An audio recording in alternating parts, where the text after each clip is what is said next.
बिस्मिल्लाहिर्रहमानिर्रहीम। अस्सलामु अलैकुम दोस्तों, उम्मीद आप सब खैर आफियत से होंगे। सुल्तान शमसुद्दीन अल्तमश पार्ट 27। आखिर वो दिन आ गया।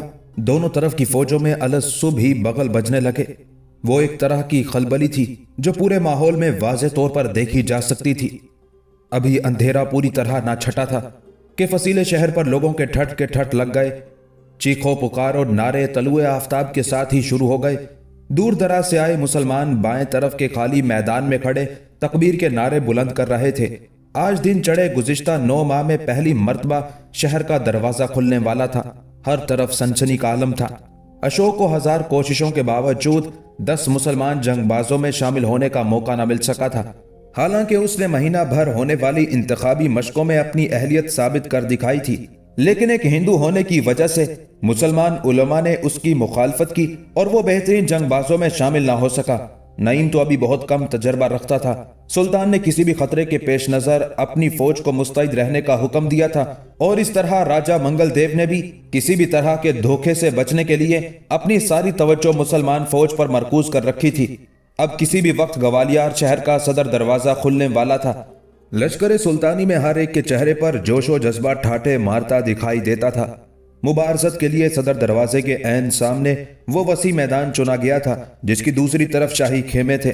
लकड़ी से बने शाही खेमों के तवील सिलसिले के आगे मुहाफिज सिपाहियों की कतारें खड़ी थी और मैदान में दाएं तरफ सुल्तान शमसुद्दीन अल्तमश अपने खास दस्ते के जिलों में घोड़े की पीठ पर सवार अपने मुसाहिबीन के साथ बातें कर रहा था। हैरत की बात यह थी कि शहजादी रज़िया अपनी सहेलियों समेत अभी तक बाहर न आई थी। हालांकि मुकाबले शुरू होने में बहुत ही कम वक्त था, क्योंकि जो ही सदर दरवाजा खुलता तो गालबन चंद ही लम्हों बाद मुकाबले शुरू हो जाते। राजेश्वर की चाल कामयाब रही थी। गुज़िश्ता 9 माह में उसने अपने मकार जहन से जितने मंसूबे बनाए थे सब नाकाम हुए थे, लेकिन उसका यह आखिरी मंसूबा नाकाम ना हुआ था। वो अपने मकसद में पूरी तरह कामयाब रहा था। मुबारजत देखने के शौक में शहर की पिछली समत में मौजूद मुसलमान अपनी जगह छोड़कर सामने की तरफ आ निकले थे। राजेश्वर का यही मकसद था। इन मुकाबलों को इतनी हवा देने और पुरतजस्सुस बनाने के पीछे उसका मक्कार जहन काम कर रहा था। सारा शहर सामने की तरफ इकट्ठा था, जबकि फसीले शहर की अकबी जानिब एक शहरी भी मौजूद न था, लेकिन फसील की हिफाजत करने वाले सिपाही सब के सब मौजूद थे और यही राजा मंगल देव की मुस्तैदी थी। राजेश्वर शहर के अकबी दरवाजे के करीब खड़ा अपने मंसूबे को आखिरी शक्ल दे रहा था। जो ही शहर के सामने मुकाबलों का आगाज होता, राजेश्वर को अकबी दरवाजा खोलकर बाहर निकलना था और मालवा की तरफ जाने वाली सड़क पर न सिर्फ कब्जा करना था बल्कि फौरी तौर पर मोर्चा बंदी भी करनी थी। अहले ग्वालियर के पास यह आखिरी मौका था। अगर उनकी ये चाल कामयाब हो जाती तो फिर मुसलमानों के लिए उनकी मोर्चा बंदी को तोड़ना मुश्किल हो जाता, क्योंकि मालवा के साथ राब्ते की यही सड़क ही अब उनको खौफनाक मौत से बचा सकती थी। राजेश्वर दरवाजे से हटकर फसीले शहर के जीने तय करता हुआ फसील पर चढ़ाया। अब वो बाहर की तरफ देख रहा था। दूर दूर तक कोई सिपाही मौजूद नहीं था। सामने मुसलमानों के खेमे थे और उनमें इक्का दुक्का मजदूर लोग अपने कामों में मशगूल थे। सुल्तान के सिपाहियों के वहमो गुमान में भी नहीं था कि राजा यूं अहद शिकनी करेगा और पीछे की तरफ से हमला कर देगा। राजेश्वर फसीले शहर पर खड़ा अकबी समत में मौजूद मुसलमानों के खाली पड़ाव की तरफ देख रहा था। उसे चारों तरफ सन्नाटा नजर आया। अलबत्ता दूर मुकाबलों के मैदान में लगाए जाने वाले नारों का शोर शहर के अकबी हिस्से में भी बराबर सुनाई दे रहा था। राजेश्वर जेरे लब मुस्कुरा दिया। वो मुतमईन था, लेकिन उसे सड़क पर कब्जा करने के लिए अपने दस्तों को लेकर अभी ना निकलना था, बल्कि मंसूबे के मुताबिक आखिरी मुकाबलों के दौरान जब हर किसी की तवज्जो मुबारजत के मैदान में होगी, राजेश्वर अपने लश्कर को लेकर बाहर निकलेगा। उसे मुसलमानों की बदनज़मी और लापरवाही देखकर बहुत खुशी हुई और उसने दिल ही दिल में कहा, मुसलमान सुल्तान की सारी शुजाअत धरी की धरी रह जाएगी जब वो ये देखेगा कि हमने शहर की अकबी समत को उनके कब्जे से छुड़ा लिया है। ये 1231 ईस्वी बामुताबिक 629 हिजरी का साल था। बगदाद में अब्बासी खलीफा सल्तनत ख्वारज़म शाही के खात्मे पर सल्तनत के मुस्तकबिल से परेशान था। खलीफा बगदाद को ये इत्तला मिल चुकी थी कि मुसलमान हिंदुस्तान में एक मुस्तहकम सल्तनत कायम करने के बाद वस्ती हिंदुस्तान के हिंदुओं से बरसरे पैकार हैं, जबकि तातारी, खुरासान, ईरान और एशियाई कूचक के बेशतर इलाकों पर काबिज होकर हस्बे आदत लूट मार का बाजार गर्म किए हुए थे। ہندوستان میں اسلامی سلطنت کے بڑے شہر لاہور، ملتان اور دلی بہت نمایاں تھے۔ سلاطین دلی کے دور تک صوفیائے کرام کی آمد کا سلسلہ روایت کی شکل اختیار کر چکا تھا اور ہندوستان روز بروز مسلمان صوفیہ کے جود و عطا سے فیضیاب ہو رہا تھا۔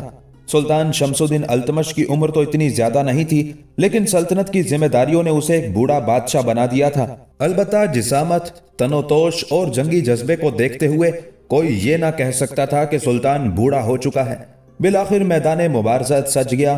شہر کے صدر دروازے کے آگے راجہ منگل دیو کی فوج کے سوار قطاروں میں کھڑے ہو گئے۔ نکاروں اور بھونپوں کی آواز میں راجہ کا ہاتھی باہر آیا، جس کے دونوں اطراف میں پیدل محافظوں کی کثیر تعداد تھی۔ سب سے آخر میں مبارزت میں شریک ہونے والے سرماؤں کا دستہ برآمد ہوا، جو راجہ سمیت تمام صفوں سے آگے آ کر ٹھہر گیا۔ شریک ہونے والے سپاہی تو 10 ہی تھے، لیکن احتیاطاً ان سرماؤں کی تعداد زیادہ رکھی گئی تھی۔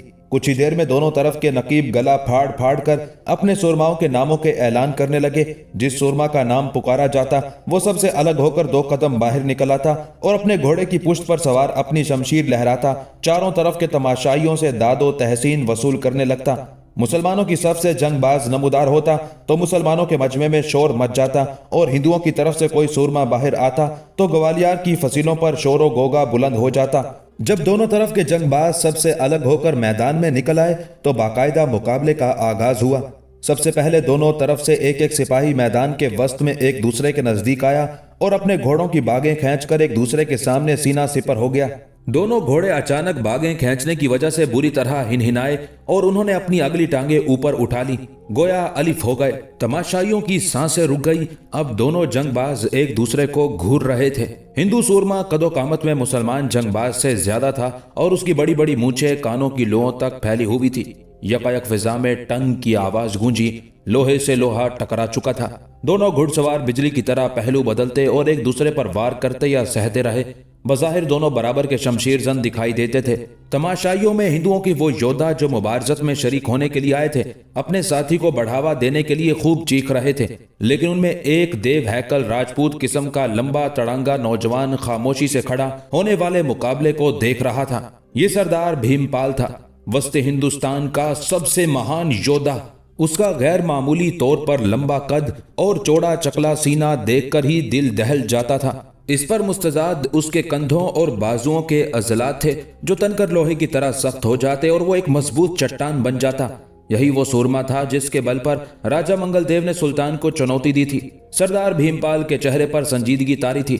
میدان میں لڑتے ہوئے ہندو اور مسلمان مبارزین اب دھیرے دھیرے تھکتے جا رہے تھے، لیکن ان کے درمیان ابھی برابر کا مقابلہ جاری تھا۔ مان مسلمان سپاہی نے ایک عجیب حرکت کی۔ وہ تلوار چلاتے چلاتے یکدم ایک چھلانگ مار کر گھوڑے سے نیچے اتر آیا۔ بظاہر یہ احمقانہ بات تھی، کیونکہ ایک گھوڑ سوار کے مقابلے میں ایک پیدل ہمیشہ کمزور سمجھا جاتا تھا، لیکن مسلمان جنگ باز کا مقصد کچھ اور تھا۔ وہ در حقیقت ایک چست سپاہی تھا۔ چنانچہ جو ہی وہ اپنے مد مقابل کی زد پر آیا، اس نے جھکائیاں دینی شروع کر دی۔ اب وہ ہندو یودھا کے واروں کو روکنے کی بجائے اس کے سامنے سے ہٹ رہا تھا۔ یہ خطرناک کام تھا، لیکن وہ اپنی پھرتی کی وجہ سے اس خطرناک کام میں کامیاب ہو رہا تھا، اور پھر اس کی توقع کے عین مطابق ہندو یودھا نے ایک نہایت زوردار وار کیا، لیکن مسلمان سپاہی بجلی کی طرح نیچے سے ہٹ گیا۔ یودھا اپنا توازن برقرار نہ رکھ سکا اور گھوڑے سے گرنے لگا، اور ٹھیک اس وقت جب وہ خود کو سنبھالنے کی کوشش کر رہا تھا، مسلمان سپاہی اپنی جگہ پر اچھلا اور زمین سے تقریباً 3 قد بلند ہو کر اپنی تلوار اتنی زور سے گھمائی کہ گھوڑے پر سوار ہندو یودھا کا سر اس کے تن سے الگ ہو کر دور جا گرا۔ مجمع کان پھاڑ دینے والے شور سے گونج اٹھا۔ فصیل پر موجود ہندوؤں کی سسکیاں ایک ساتھ بلند ہوئی اور راجہ منگل دیو کا دل زور زور سے دھڑکنے لگا۔ پہلا مقابلہ مسلمان سپاہی کی فتح پر ختم ہو چکا تھا۔ مسلمان جنگ باز اپنا گھوڑا موڑ کر اپنی فوج میں چلا گیا تھا۔ دوسرا مقابلہ شروع ہونے سے پہلے دوسرے ہندو یودھا نے اپنے مہاراج اور پنڈتوں پروہتوں کی طرف گھوم کر دونوں ہاتھ جوڑے، دیوتاؤں سے آسمانی مدد کی درخواست کی اور اپنے گھوڑے کو ایڑ لگا دی۔ یہ یودھا بھی ایک بہادر راجپوت ٹھاکر زادہ تھا۔ اس نے تلوار کی بجائے نیزہ پہلے نکالا اور سینہ تان کر میدان میں آ گیا۔ مسلمانوں کی طرف سے ایک ایرانی النسل سالار مسعود الدین اپنا امامہ درست کرتا ہوا میدان کی طرف بڑھا۔ یہ سرخ داڑھی اور مونچھوں والا ایک دبلا پتلا ایرانی مسلمان تھا۔ دونوں جنگ باز ایک دوسرے کے سامنے آئے۔ مسلمان سپاہی نے شمشیر جبکہ ہندو یودھا نے لمبا نیزہ تھام رکھا تھا۔ دونوں قریب آئے اور خونخوار جنگ شروع ہو گئی۔ राजेश्वर तक पल पल की खबर पहुंच रही थी। शहर की फसील पर मौजूद सिपाहियों की एक कतार आंखों देखे हाल को कानों कान राजेश्वर तक पहुंचा रही थी। हिंदू योद्धा के कत्ल का सुनकर राजेश्वर ने गुस्से से अपने जबड़े भींच लिए। फिजा में मौजूद खामोशी का सोचकर उसे अंदाजा हुआ कि दूसरा मुकाबला अरूज पर है। दूसरा मुकाबला वाकईतन अरूज पर था। हिंदू ठाकुरजादे का नेजा टूटकर गिर चुका था और अब उसके हाथ में भारी तलवार चमक रही थी। दोनों घुड़सवार एक दूसरे के नजदीक आते तो उनके घोड़ों की गर्दनें एक दूसरे से टकरा जाती, यूं जैसे दोनों घोड़े बगलगीर हो रहे हों। दोनों जंगजू एक दूसरे पर तलवार के कारी वार कर रहे थे। टन टन की आवाज से फिजा गूंज रही थी। मुसलमान घुड़सवार पहले सिपाही की तरह फुर्तीला था, लेकिन हिंदू योद्धा ताकत में इतना ज्यादा था कि वो जब मसूद पर वार करता तो मसूद को अपना बाजू टूटता हुआ महसूस होता। उसी तरह के एक वार से मसूद की तलवार टूट गई।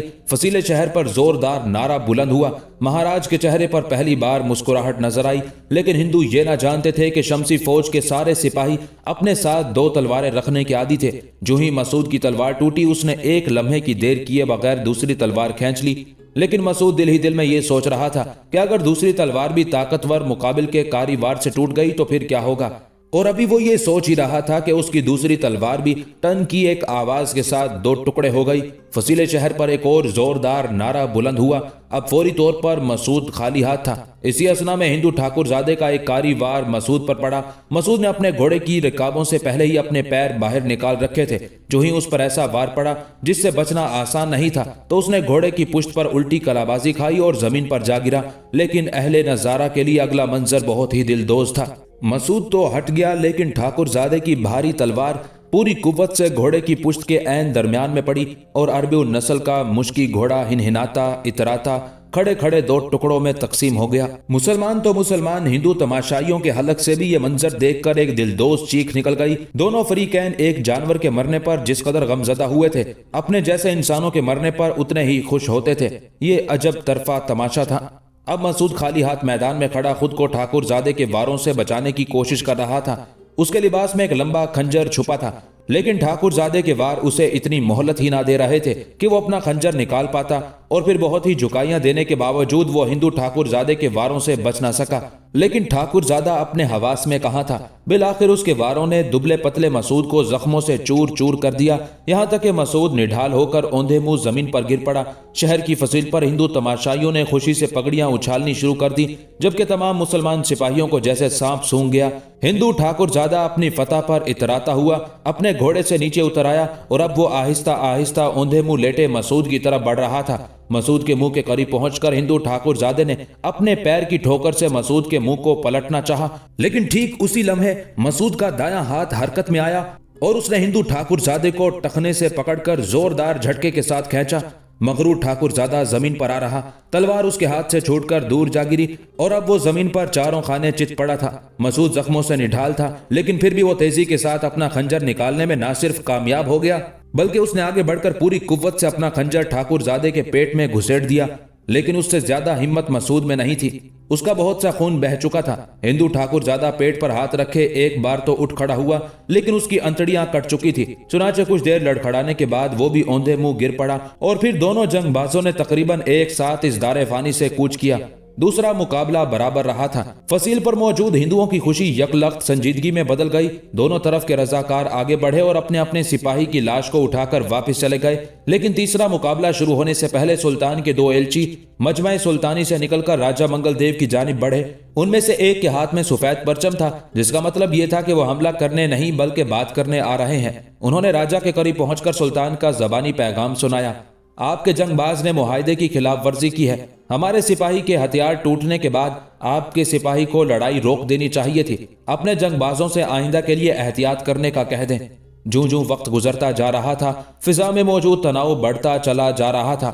यहाँ कोई आम खेल तमाशा नहीं हो रहा था, बल्कि इस खेल में फरीकैन की जानें जाया हो रही थी। इसलिए सुल्तान ने राजा मंगल देव की जानिब पेशगी शिकायत भेज दी।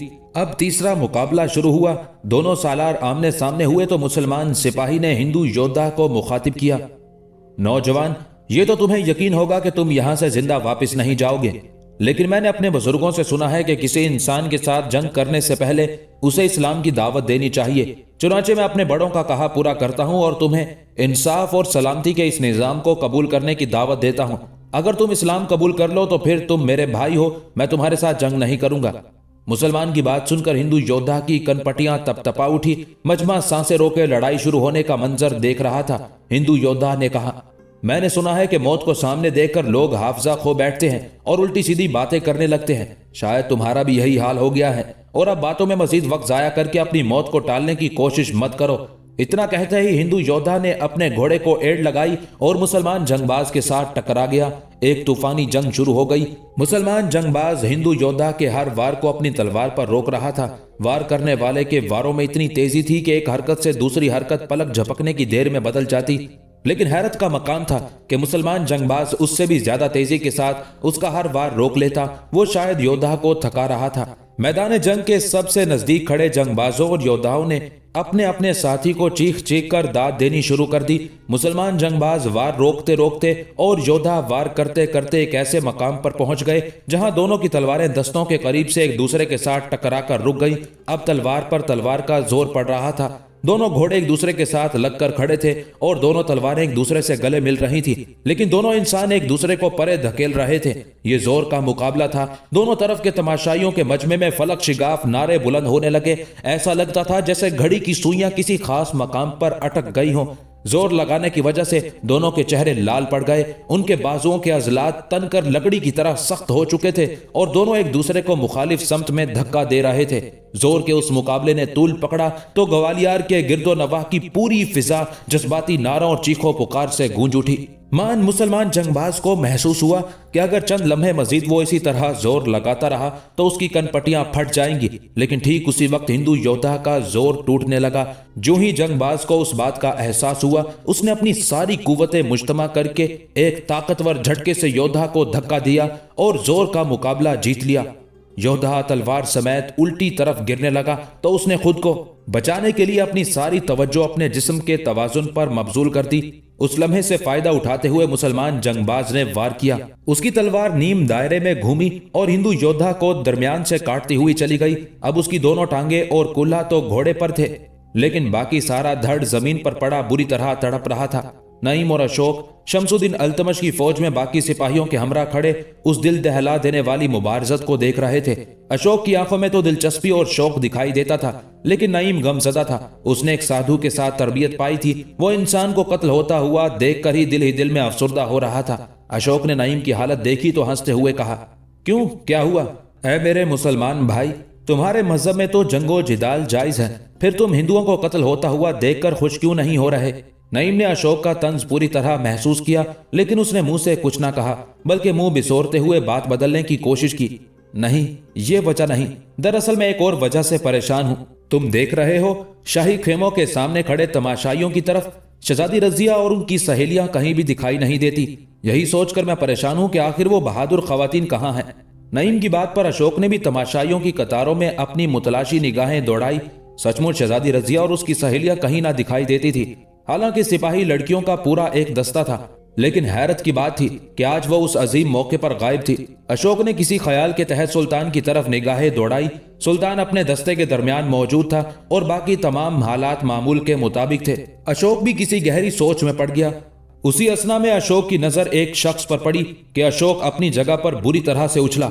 हाँ, उसने रंजीत को देख लिया था। राम राम करके राजेश्वर के इंतजार की घड़ियां खत्म हुई। बिलाखिर उस तक वो इत्तला पहुंच आई थी जिसके इंतजार में वो सुबह से खड़ा था। उसे ये खबर मिल चुकी थी कि रंजीत ने साजिश के मुताबिक मुकाबलों के दौरान ही शहजादा रुकनुद्दीन को मुबारजत के लिए ललकार दिया था। राजेश्वर का यह मंसूबा था कि महाराज शिवाजी का बेटा और नामवर योद्धा रंजीत सुल्तान के नामवर बेटे शहजादा रुकनुद्दीन फैरोज शाह को ललकारेगा। तो यही वो वक्त होगा जब राजेश्वर फसील के पीछे छुपे अपने दस्तों को लेकर शहर से बाहर निकल जाएगा। साजिश में इस तरह का मंसूबा बनाने की सबसे बड़ी वजह यह थी कि वो शहजादों और महान योद्धाओं के माबैन होने वाली मुबारजत सुल्तान समेत पूरी मुसलमान फौज के लिए एक मबहूत कर देने वाली दिलचस्पी थी। उस नाजुक वक्त में अगर राजेश्वर अपने दस्तों को लेकर निकले तो उसे रोकने के लिए कोई मुसलमान सिपाही फारिग नहीं होगा। ये एक ज़हानत से बनाया गया मंसूबा था। जब राजेश्वर के पास इत्तला पहुंची कि रंजीत ने अचानक मैदान में निकलकर और बाकी लड़ाइयों को रुकवाकर सुल्तान के वली अहद बेटे रुकनुद्दीन फैरोज शाह को मुबारजत की दावत दे दी है, तो ठीक उसी वक्त राजेश्वर ने सिपाहियों को अकबी आहनी दरवाजा खोलने का हुक्म दे दिया। उसके जंगजू दस्ते पहले से मुस्तैद थे। जो ही किले का अकबी दरवाजा खुला, सवार सिपाहियों का एक रेला आंधी और तूफान की तरह बाहर आया और मुसलमानों के खेमों की तरफ बढ़ता चला गया। उन्हें सबसे पहले मुसलमानों के खेमों, मोर्चों, हथियारों, घोड़ों और दीगर सामान पर कब्जा करना था। जब यह कब्जा मुकम्मल हो जाता तो राजेश्वर के सिपाही अकबी समत में फैल जाते और ग्वालियर का किला राजा मंगल देव की फौज को बेधड़क उगलने लगता, यहाँ तक कि वो शहर की एक समत पर अपना कब्जा मुकम्मल करके मालवा की तरफ जाने वाली सड़क खोल देते। राजेश्वर के इब्तदाई दस्ते आंधी और तूफान की तरह मुसलमानों के खामोश पड़ाव की तरफ धूल उड़ाते चले जा रहे थे और मुसलमान राजा की उस बेईमानी से बेखबर थे। ये खतरनाक साजिश थी, गोया अब सुल्तान की 9 माह की मेहनत खाक में मिलने वाली थी। राजा की फौज अगर शहर की अकबी समत पर कब्जा कर लेती तो सुल्तान के लिए ग्वालियर को फतह करना नामुमकिनात में से हो जाता। सुल्तान की सारी फौज उस अचानक पैदा हो जाने वाली सूरत हाल की वजह से मैदान मुबारजत में मसरूफ थी, जो सूरत हाल रंजीत के ललकारने से पैदा हो गई थी। शहजादा रुकनुद्दीन कबलजी खुद मुबारजीन में शरीक नहीं था और ऐसा शहजादे ने किसी बुजदिली की वजह से नहीं किया था, बल्कि वो मुकाबलों के दौरान राजा मंगल देव को मुबारजत के लिए ललकार कर ग्वालियर की पूरी फतह का सहरा अपने सर बांधने के ख्वाब देख रहा था। यह रुकनुद्दीन की अपनी सोच थी। उसे उस वक्त हैरत का झटका लगा जब एक नौजवान महाराज रंजीत बिन शिवाजी ने अज खुद रुकनुद्दीन का नाम लेकर ललकारने में पहल कर दी थी।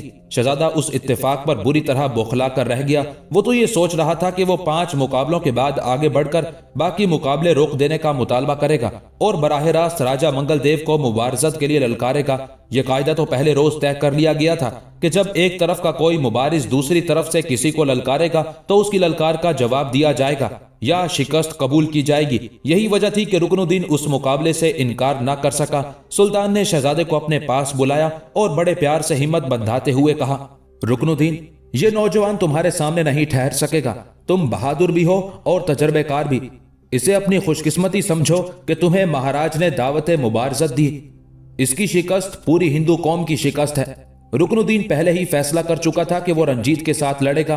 बाप की तरफ से हौसला मिलने पर उसका सीना तन गया। वो अपने घोड़े को एड़ लगाकर आगे बढ़ना ही चाहता था कि एक अजीब वाकया पेश आया। मुसलमानों की फौज में से एक अजनबी नौजवान मुश्की घोड़े पर सवार नारा लगाता हुआ आगे बढ़ा और शहजादा रुकनुद्दीन को मुखातिब करके कहने लगा, शहजादा हुजूर, ठहरिए। आपकी दावत कबूल करने से पहले मैं रंजीत को दावत मुबारजत देता हूं और इसका मुझे हक है, क्योंकि मेरा बहुत सा हिसाब इस पर बाकी है। आपको रुकना होगा। मैं सुल्तान मुअज्जम से खुद दरख्वास्त करता हूं।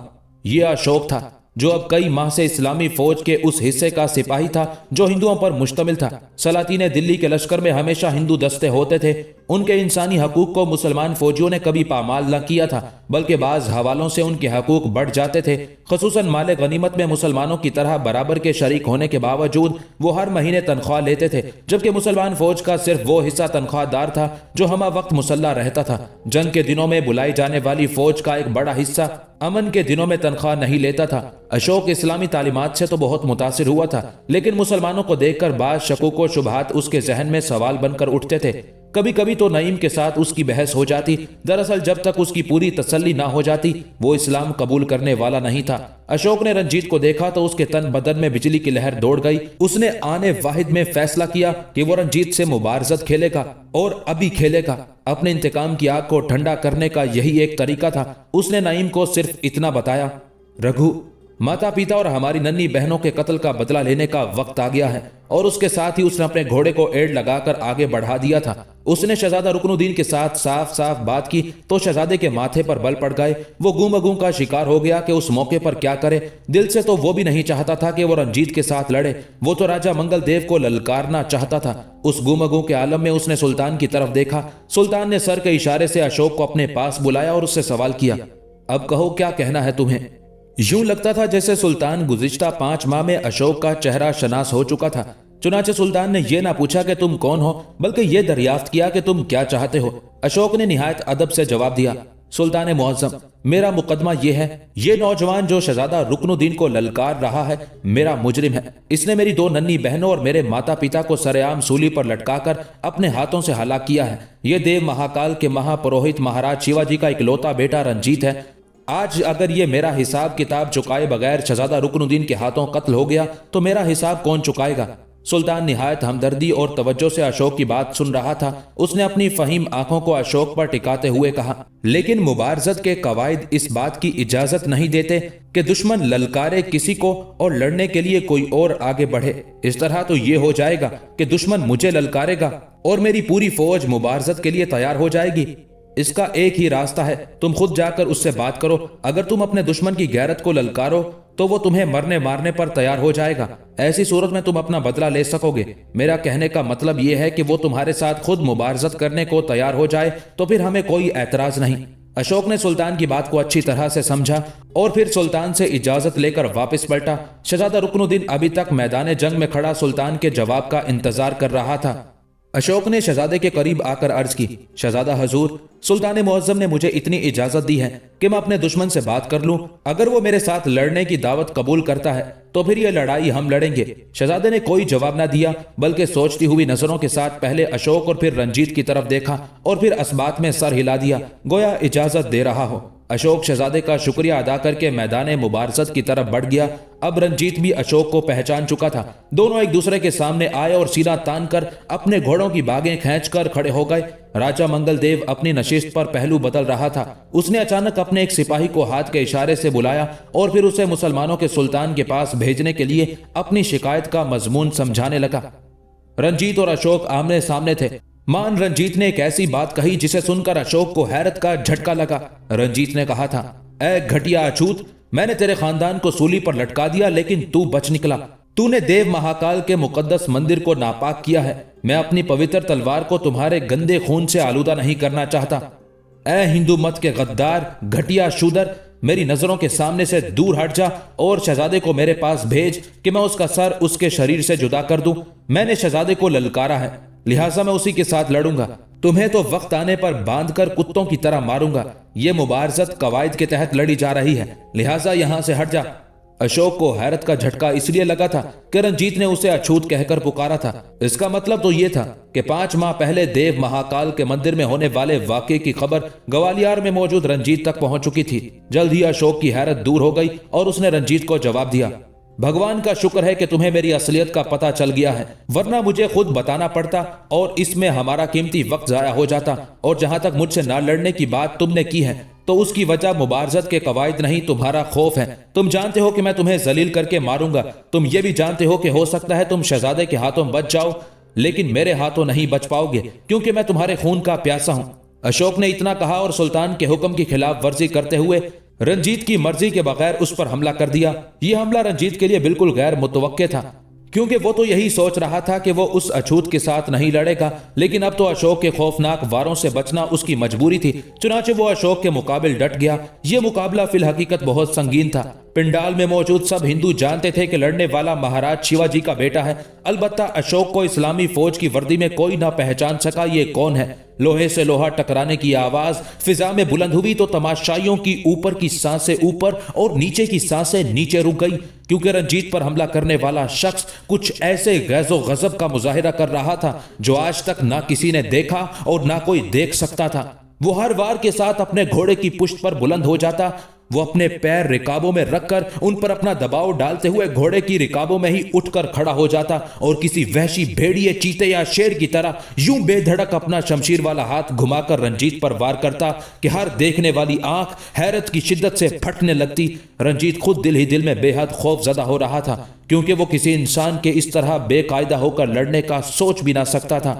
तब उसे अच्छी तरह मालूम पड़ा कि इंतकाम किसे कहते हैं। वो जानता था कि अशोक उसे अपने परिवार के बदले में कत्ल करना चाहता है। यह सच था कि अशोक का हर वार वहशियाना था। सब देखने वाले सिपाहियों और माहिर जंगबाजों ने यह सोचा कि हमलावर जल्द थक जाएगा।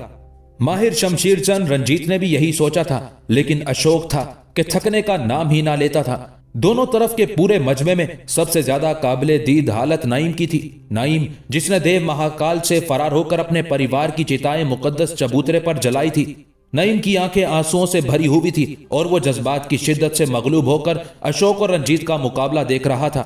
मान नईम को महसूस हुआ जैसे किसी ने उसके कंधे पर निहायत शफकत के साथ हाथ रख दिया हो। उसने घूमकर पीछे देखा और अपने गुरु साधु बसिंदर को देखकर हैरान रह गया। साधु मुस्कुरा रहा था। देखो रघु, देखो, क्या इसी तरह के मजमे में रंजीत ने तुम्हारे परिवार का खून नहीं किया था? یہ ہے ایشور کی گرفت۔ رگھو نے آنسو بھری آنکھوں سے اپنے گرو کی بات سنی اور پھر اشوک کی جانب متوجہ ہو گیا۔ مجمع میں موجود ہر شخص کو اپنی دھڑکنیں رکتی ہوئی محسوس ہو رہی تھی۔ یہی وہ نازک لمحے تھے جن میں راجیشور کو اپنا منصوبہ سر انجام دینا تھا۔